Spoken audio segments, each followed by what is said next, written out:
गांगुली जी, आप ही के साथ मैं शुरुआत करना चाहती हूं। आज आपने देश की संसद के बाहर विरोध का मोर्चा संभाला हुआ था, लेकिन यहां तो कई लोग हैं जो उनके डिफेंस में अभी से आने शुरू हो गए हैं, जो कह रहे हैं कि अनुराग कश्यप तो फेमिनिस्ट थे, उनको तो बीजेपी टारगेट कर रही है।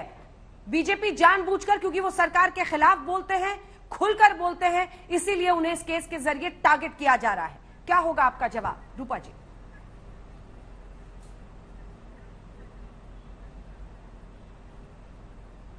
मैं नहीं जानती आप जो बोल रहे हो। अगर बीजेपी उनको टारगेट करना है तो मतलब मैं इसमें से कहां से आ गई? अब जो मैं इतने महीनों से सुशांत सिंह राजपूत के केस के बारे में इतने बुलंद आवाज से कह रही थी, तो कहा बीजेपी बीच में आ गया, मुझे समझ भी नहीं आया। मैं खुद ही आपका सवाल नहीं समझ पा रही। अगर कोई एक लड़की, चाहे आप हो चाहे और कोई भी हो, अगर आपको हक है खुल के बोलना, अगर किसी कुछ घटना आपके साथ घटे हैं, तो बाकी सारे लोग इसमें अगर कहने लगे कि ये पॉलिटिकल है, सारे लोग अगर 4 लोग वहां पे कहने लगे कि ये झूठ बोल रहे हैं, किसी ने ये भी कहा कि वो पैसा लेके कर रही है, तो आप खुद ही एक औरत होने के नाते दूसरे औरत को असम्मान कर रहे हो। मुझे ये समझ में नहीं आता। जब ये केस अच्छे से जांच होगी तब पता चलेगा ना कि कौन सा कितना सच है। तो काश्यप जी को भी सामने आके बोलना चाहिए कि ये सच नहीं है, इतना इतना सच नहीं, उनको भी मौका मिलना चाहिए बोलने का। लेकिन जो बोल रहे हैं, जो लड़की पायल घोष बोल रही हैं, उस पर ऐसे आरोप आप लोग कैसे लगा सकते हो, या कोई भी कैसे लगा सकता है? क्यों लगा रहा है कुनिका जी? ऐसे आरोप क्यों लगाए जा रहे हैं कि पॉलिटिकल मोटिव के तहत एक लड़की जब इस तरह का फैसला लेती है अपनी बात को सामने रखने के लिए, उसे भी एहसास है कि इस व्यवस्था के खिलाफ मुझे अकेले लड़ना पड़ेगा। बहुत हिम्मत चाहिए सामने आकर इस तरह की बात कहने के लिए। जांच से पता लगने दीजिए। अभी से ही विक्टिम शेमिंग क्यों, विक्टिम को ही टारगेट क्यों?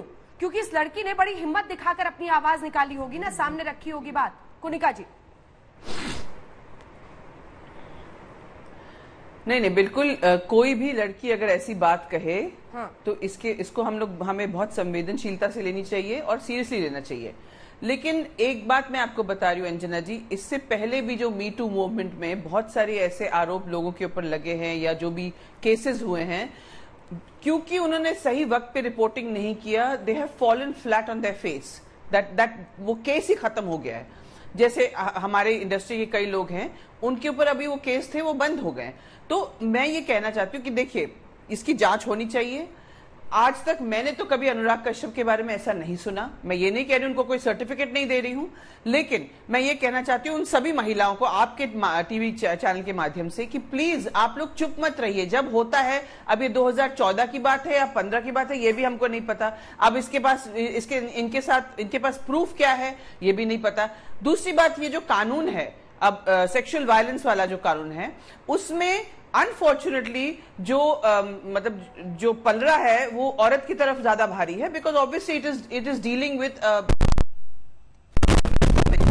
But the point is that कहीं ना कहीं इस कानून में को भी मिसयूज किया जाता है। ये हम सबको आपको अनफॉर्चुनेट क्या लग रहा है कि पलड़ा भारी है? क्योंकि मिसयूज होता है। क्यों मिसयूज होता है? आपको पता है कि लड़कियों को किस तरह से संघर्ष करना पड़ता है वर्क प्लेस? विशाखा गाइडलाइंस क्यों बनानी पड़ी देश में? आप कैसी बात कर रही हैं कुनिका जी? अंजना जी, आपका पूरा लहजा ये बताता है कि आप विक्टिम शेमिंग में भरोसा रखती हैं। कुनिका जी, आपने कहा ऐसे cases fall flat on their faces, का क्या मतलब है? अंजना जी, अगर सबूतों की कमी में कोई छूट जाता है तो इससे केस उनके फेस में कैसे फ्लैट फॉल करता है? आप कानून को ही गलत ठहरा देंगी आप, क्योंकि कुछ लोग मिसयूज कर लेते हैं। क्योंकि कानून सबूत मांगता है। क्या मर्डर से लेकर हर कानून का गलत इस्तेमाल होता है या नहीं होता है? आप मुझे बोलने दीजिए। हर कानून का गलत इस्तेमाल होता है या नहीं होता है? आप अनफॉर्चुनेट क्यों कह रही हैं? जहां पे लूप होल होगा कानून में, है वर्क प्लेस में, मेरे सवाल का जवाब दीजिए। क्योंकि क्या आप कह रही हैं कि हर वर्क प्लेस में इक्वालिटी है? बोलने दीजिए। क्या लड़कियों को इस तरह के कानून की जरूरत नहीं है इस देश में? बताइए। इस कानून में बहुत को अमेंड करना जरूरी है, क्योंकि ये कानून जैसे डोमेस्टिक वायलेंस एक्ट मिसयूज होता था, वैसे ये कानून भी मिसयूज होता है। और मैं आपके माध्यम से फिर से कहना चाहती हूँ, लड़कियों को प्लीज मत घबराइए, आपके साथ कानून है। आप जल्दी आके, जिस वक्त ये होता है उसी वक्त प्रूफ के साथ आइए, क्योंकि अगर ऐसा हुआ है इस लड़की के साथ तो अब वो कैसे प्रूव करेंगे वो बात की बात है।